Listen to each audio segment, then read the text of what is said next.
c'est pas une décision que j'ai prise à la légère. Ça fait quelques semaines que j'ai pris ma décision. Donc je suis très serein. Bien sûr que, vous savez, c'est une très belle aventure que j'ai vécue, assez exceptionnelle, et c'est une chance d'ailleurs de pouvoir vivre cette aventure-là.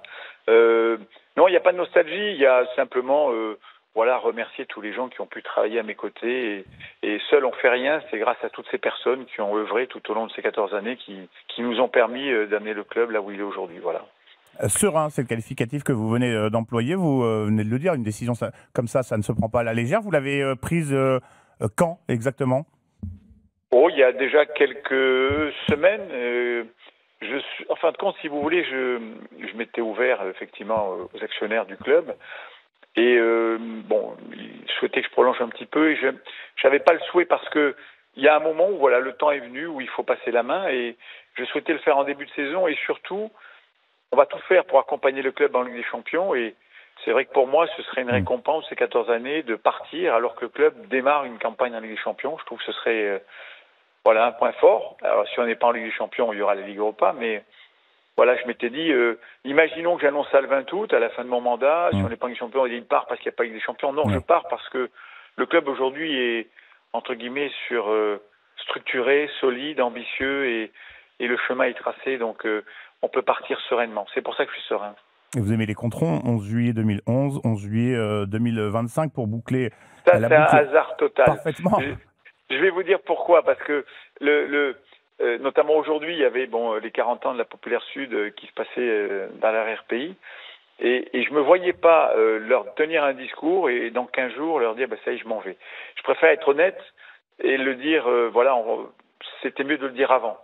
J'en faisais un peu d'honneur de pas avoir un faux discours pendant quelques semaines. Voilà, là aujourd'hui, cette décision elle est prise, et je suis effectivement très content de pouvoir le faire dans les bonnes conditions. Jean-Pierre River, vous êtes arrivé à la tête du club en 2011, on vient de le dire. Nice se battait plus souvent alors pour le maintien que pour les places européennes. Il venait d'ailleurs tout juste d'éviter la relégation. Le club souffrait de ce qu'on appelle des problèmes financiers. Il jouait dans un stade un petit peu vétuste. Vous le laissez, vous venez de le rappeler, 4e de Ligue 1 avec cette chance de qualification en Ligue des Champions. C'est ça votre principale fierté, d'avoir solidifié, fait grandir ce club? Alors, un journaliste hier m'a rappelé mes 4 objectifs de mon premier entretien. Je m'en souvenais vaguement, mais pas aussi précisément. Le premier, c'était d'essayer d'amener le dans la première moitié de tableau. Éventuellement, par un petit miracle, de faire une Coupe d'Europe. De créer des infrastructures, par contre, à la hauteur d'un club qui souhaite se développer et ambitieux. Et 4, de trouver un investisseur beaucoup plus riche que moi, avec beaucoup plus de moyens pour permettre au club d'être serein et pouvoir regarder l'avenir avec beaucoup de sérénité. Alors, on aurait pu mieux faire, bien évidemment, en 14 ans, on n'a pas tout bien fait. Mais ces 4 objectifs-là, ils ont été remplis. On a eu 7 fois en Coupe d'Europe en 14 ans. Je sais que l'année dernière, on n'a pas été performant. Ne revenez pas là-dessus. On va tout faire pour l'être cette saison. Et j'ai une intime conviction, je ne sais pas pourquoi. D'abord parce qu'on a un coach de grande qualité, on a Florian Maurice, on a Fabrice qui va me succéder. J'ai l'intime conviction que le G6 va faire une très belle saison. Et je serais heureux de partir en me disant, voilà, vous savez, quand vous êtes propriétaire d'un club de football, en réalité, vous n'êtes pas propriétaire. Un club de football, c'est un patrimoine qui appartient à la ville, à ses supporters, à toute une région, peu importe. Vous n'êtes que de passage. Et quand on prend un bâtiment un peu en ruine, et quand on part, le bâtiment est structuré, solide, et puis il peut regarder sereinement l'avenir, ça, c'est une fierté. Parce que on a la chance d'être président. Moi, je trouve que c'est une chance, c'est une opportunité. Et ce patrimoine, il faut le respecter. Et on sait qu'on n'est que de passage. Et ce qui est important, c'est quand on s'en va, de dire, on a œuvré comme tous ceux qui ont œuvré auparavant, et puis ça peut continuer. Je suis très serein sur la route que prend l'OGC Nice. Parce que Qu'est-ce qui vous fait dire ça, Président, par rapport notamment à la saison qui va arriver? Purement intuitif. Je pense que le travail qui a été fait par l'équipe l'année dernière a été remarquable. On a eu une première partie de saison que tout le monde a un peu oubliée, mais on s'est retrouvé des fois avec 12-13 blessés, et pas des remplaçants, des titulaires. On a eu une première partie de saison très compliquée. On a fini 4e à un point du 3e. Alors je ne mets pas la pression au coach en disant ça, mais je pense que si on est épargné par ces événements-là, toutes les pierres qu'a posées le coach et le staff pendant cette période, je pense qu'elles vont porter leurs fruits cette saison. Jean-Pierre River, le désormais ex-président de l'OGC Nice, est notre invité dans l'Afterfoot. Avant de redonner la parole à Walid et Ailton, qui ont encore beaucoup de questions pour vous, vous avez concédé il y a quelques instants n'avoir pas tout bien fait. Président, est-ce que vous avez des regrets? On a souvent considéré sous votre présidence que Nice pouvait devenir la deuxième force du football français avec des ambitions. Est-ce que dans cette optique, il y a des choses que vous auriez pu mieux faire, que vous auriez dû mieux faire à votre sens? Oui, c'est-à-dire que quand Ineos arrive, je pense que bon, ça a été un peu compliqué. Je ne vais pas rentrer dans le détail parce que je veux vexer personne, mais je pense qu'on n'a pas mis Ineos sur le bon chemin à ce moment-là. On aurait pris un chemin différent. Et à tel point que, il y a maintenant un petit peu de temps en arrière, on a eu pendant une fenêtre de tir très courte, 5-6 mois, 7 mois, l'opportunité de faire de Nice un très grand club. Bon, après est arrivé Manchester, qui a un petit peu, c'est normal, rebattu les cartes, et c'est tout à fait normal. Dans le giron Ineos, on rappelle. Ouais. Dans le giron Ineos, oui, bien sûr. Mais voilà, après Ineos, franchement, ce sont 3 actionnaires extraordinaires. C'est des gens qui nous ont donné des moyens, qui nous ont laissé gérer le club, qui nous ont fait confiance, encore plus l'année dernière, puisque on n'avait pas le droit de communiquer entre nous. Donc, je souhaite à tous les clubs d'avoir des actionnaires de cette qualité-là.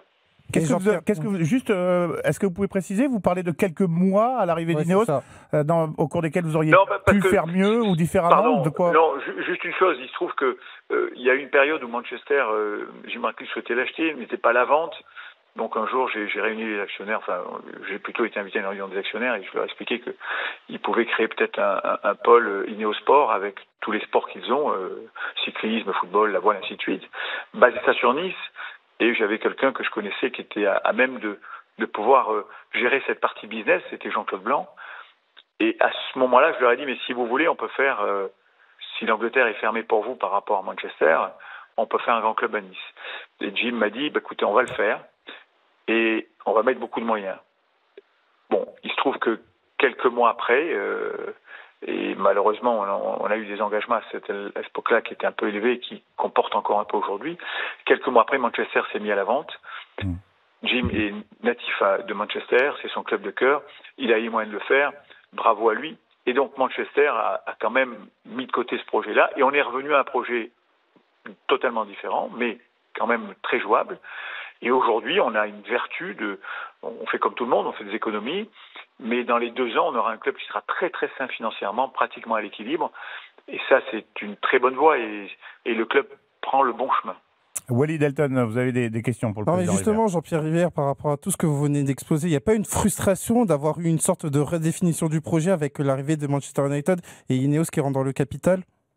Non, il n'y a pas de frustration, je vais vous dire pourquoi. Parce que Ineos est un actionnaire, c'était le 4e objectif que j'ai évoqué tout à l'heure, c'était de dire, n'oublions pas qu'il y a eu le Covid, il y a eu Mediapro, il y a eu beaucoup de choses.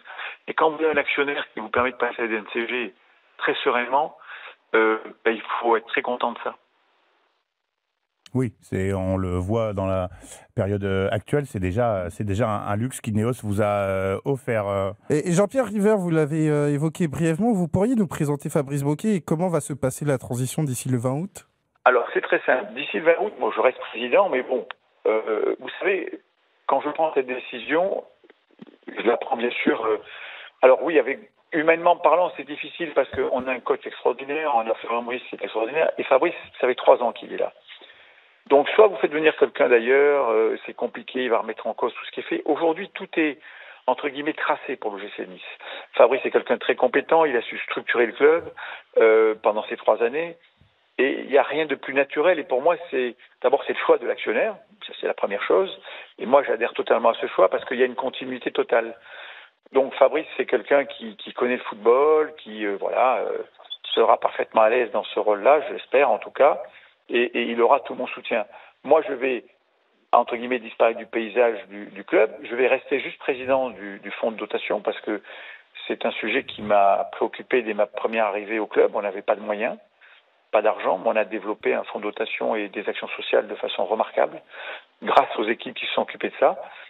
Et mon ambition, c'est vous savez, ce fonds de dotation, on aide beaucoup d'enfants en difficulté, des gens en difficulté, des gens qui ont beaucoup d'associations qui n'arrivent pas à financer toutes les opérations qu'ils ont et Et on va dire que ce fonds de dotation, mon rôle, ce sera de donner un tout petit peu de montant pour innover et permettre à ce fonds de dotation d'avoir beaucoup plus de moyens et pouvoir donner le sourire à des gens qui en ont vraiment besoin. Walid, une question pour le président. Oui, président, si on regarde un peu dans le rétro de vos 14 ans et qu'on s'y plonge, est-ce que vous pouvez nous dire un peu quelle est la période la plus kiffante de l'OGC Nice pendant votre présidence? Alors, la plus kiffante, pour reprendre votre expression, c'est, en ce qui me concerne, c'est la période où moi j'aimais bien être un peu entre guillemets différent, un petit coup de folie comme je dis, mais moi la période où on fait venir Athème, on fait venir Mario, on n'a pas d'argent, la période où on est 12e, 13e budget, où on finit 4e une année, 3e l'année d'après, on fait venir ces joueurs-là alors qu'on n'a pas d'argent. Moi, j'ai pris beaucoup de plaisir parce que je me suis beaucoup amusé dans ces moments-là. On a fait des coups de poker, on a eu de super grands joueurs. Bon, on n'avait pas les moyens de les garder, mais on a trouvé les idées pour les faire venir. Là, je me suis vraiment amusé. Mais c'est la partie où votre nom émerge de plus en plus. commence à émerger. Et les coups à la rivière, quoi. On était. Parce qu'on a eu, vous dites Mario, c'est Balotelli, Belhanda, Athème, il y Ben a Arfa, eu Younes Oui, Belhanda, pardon, oui. Il y a eu Belhanda, Voilà. les coachs aussi qui sont succédés avec une vraie, Claude Puel. avec une vraie patte dans le jeu, un Claude Puel, un Lucien Favre, Lucien Favre, qui pour moi a marqué de son empreinte son passage en Ligue 1 à l'OGC Nice. C'est ça dont vous êtes le plus fier au final de ces 14 ans? Pas le plus fier. Le plus fier, c'est d'avoir permis à ce club d'aujourd'hui d'être regardé différemment. On était effectivement un club. Aujourd'hui, l'OGC Nice fait partie des 5-6 premiers clubs français. Mais cette période-là, pour moi, a été très... Moi, j'ai adoré ces personnages atypiques comme Mario Balotelli, Athème Ben Arfa.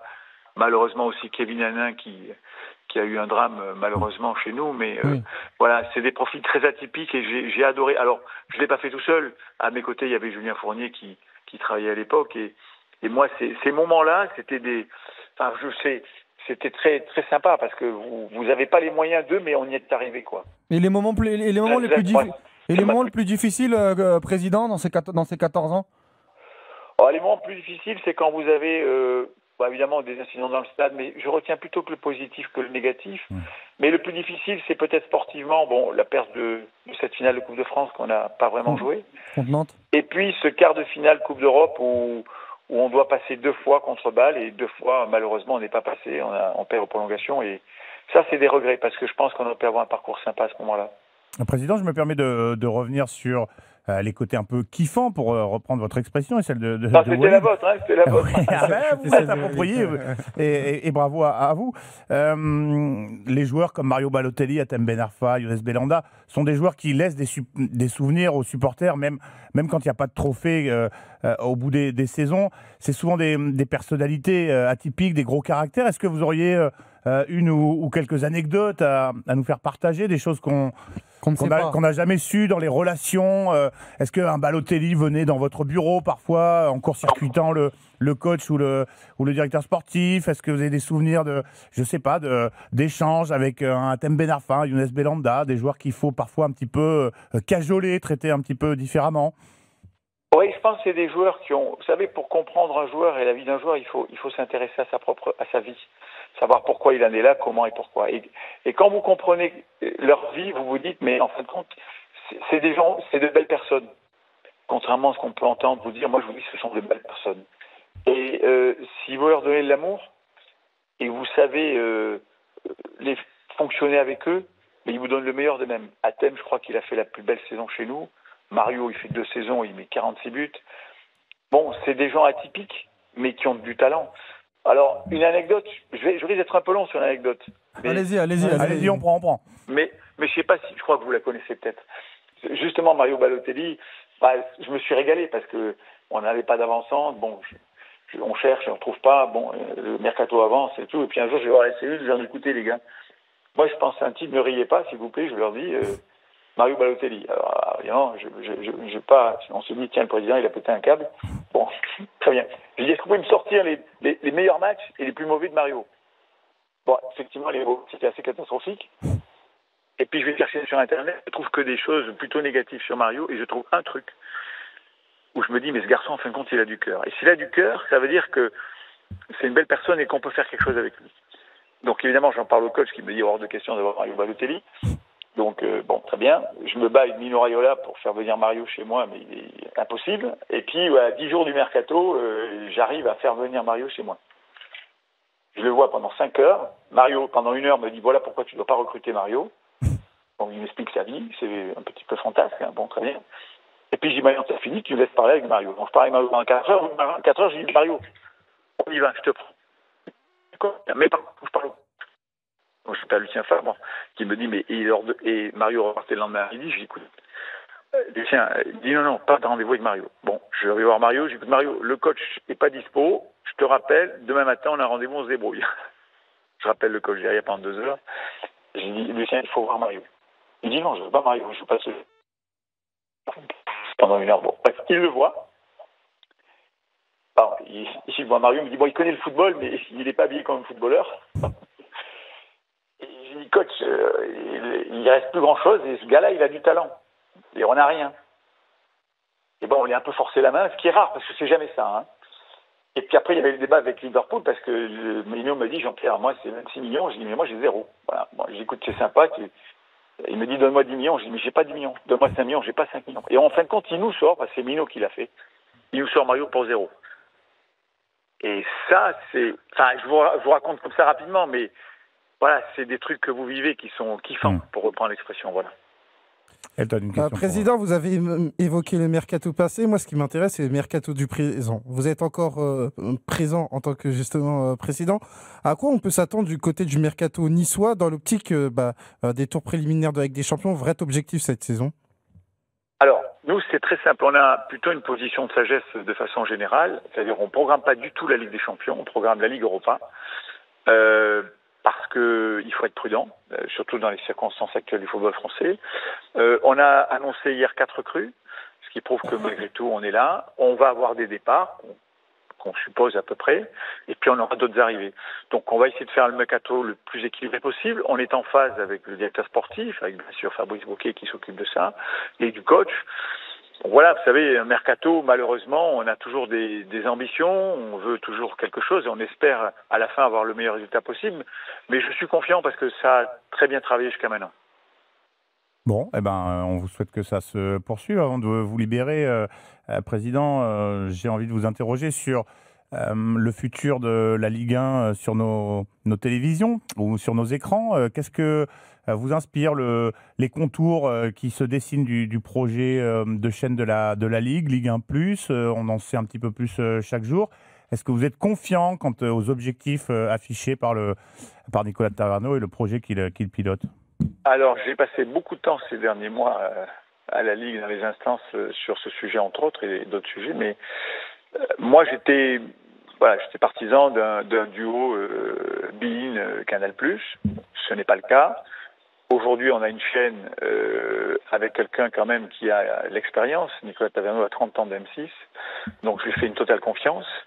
On a un producteur, Media One, qui est une boîte qui est assez remarquable. Donc on a la base, si vous voulez, pour réussir ce challenge. Alors évidemment, tous les clubs sont derrière ce projet parce qu'il faut être très alignés tous ensemble. Donc je suis le premier aligné, bon, le temps que je reste bien évidemment, mais mon successeur également. Et il faut que le football français n'hésite pas à faire une vraie révolution sur son produit. Tous les sports ont évolué. Quand vous voyez la F1... le pilote discute avec son ingénieur, vous l'avez en direct. On doit, nous, de notre côté, avoir un produit innovant, s'améliorer et faire en sorte que ce produit donne envie aux gens de s'abonner à la chaîne, qui a un prix très raisonnable. Et puis après, moi, je vais souhaiter longue vie à cette chaîne et puis une réussite. Mais très franchement, je n'ai pas la boule de cristal. En tout cas, on va tout faire pour. On peut imaginer, dans un futur proche, je ne sais pas, sonoriser... certains membres des staffs en bord de touche. Vous pensez à quoi lorsque vous faites ces comparatifs avec la Formule 1? Oui, on peut. Si vous voulez, il faut que l'on montre tout ce que les gens ont envie de voir. Alors je comprends que ça puisse gêner effectivement certains acteurs du jeu notamment, mais soyons innovants le plus possible. Soyons la ligue la plus innovante possible. Et ça passe effectivement par des micros à droite, à gauche, par donner des angles de vue, ou des angles de vue ou des un peu l'aspect un peu confidentiel de certaines choses qui font que les spectateurs seront peut-être plus enclins à s'abonner à une chaîne on peut pas rester sur notre schéma ancien. Voilà, ça c'est mon sentiment. En un mot, très rapidement, avant de vous libérer, vous faites confiance aux acteurs, membres des staffs et joueurs qui sont ces dernières années de plus en plus réticents, de plus en plus méfiants dès qu'ils voient une caméra ou un micro. Vous leur faites confiance pour prendre la mesure des enjeux et se plier à des nouvelles contraintes quand même pour eux? Ben, vous savez, auparavant, on avait un diffuseur qui nous donnait un chèque. Et je pense qu'on leur a pas suffisamment donné. Ouais. Aujourd'hui, si les gens veulent être payés dans les clubs, il va falloir donner parce que là, il faut prendre des abonnés. Pour prendre des abonnés, il faut savoir leur donner ce qu'ils attendent. Donc, on se doit tous les intervenants du football, de faire en sorte que cette chaîne réussisse. Et ça passera nécessairement par des contraintes qui seront peut-être plus un jour des contraintes, mais qui aujourd'hui, pour moi, sont obligatoires. Bon, c'est passionnant de vous écouter, Président River. Merci beaucoup d'avoir accepté l'invitation. Et c'est quoi la suite, Président, pour vous? La suite pour moi, déjà, j'ai d'autres projets, mais différents. Si vous voulez, bon, dans le foot, en tout cas, dans le foot. Non, dans le foot. Non, dans le foot, la seule chose que je vais faire, c'est le fonds de dotation que je vous évoquais tout à l'heure. Après, dans le foot, je fais pas autre chose qu'à Nice. J'ai pas d'autres ambitions que Nice, et donc je vais faire, j'ai un film en préparation, mais pas sur le football. J'ai plein de trucs qui vont intellectuellement me plaire, mais avec beaucoup moins de contraintes, parce que le foot, c'est quand même, c'est très répétitif et c'est beaucoup de contraintes, les week-ends, en semaine quand vous êtes en Coupe d'Europe, ainsi de suite. Et puis c'est avoir un peu de temps pour mes proches surtout.